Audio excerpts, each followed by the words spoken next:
Para sa hindi pa nakakaalam, ito pala ang kasaysayan ni Teofisto Ginggona Jr., dating Vice Presidente. Si Teofisto, Tito, Tycho Ginggona Jr., ay ipinanganak noong ika-4 ng Hulyo taong 1928 sa San Juan del Monte, Rizal, ngayon ay San Juan, Metro Manila. Ang kanyang ama, si Teofisto Ginggona Sr., ay isang dating assemblyman, senador, hukom, at komisyoner mula sa Guimaras, Iloilo. Nakapagtapos siya ng elementarya sa Ateneo de Cagayan na may karangalan. Nagpatuloy siya ng pag-aaral sa Ateneo de Manila University bilang isang working student na nagtuturo ng kasaysayan at aghampang politika habang kumukuha ng mga kurso sa batas at economics.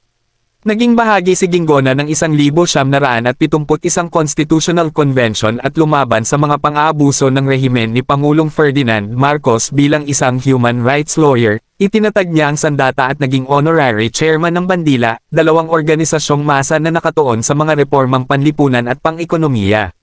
Dahil sa kanyang oposisyon sa martial law, siya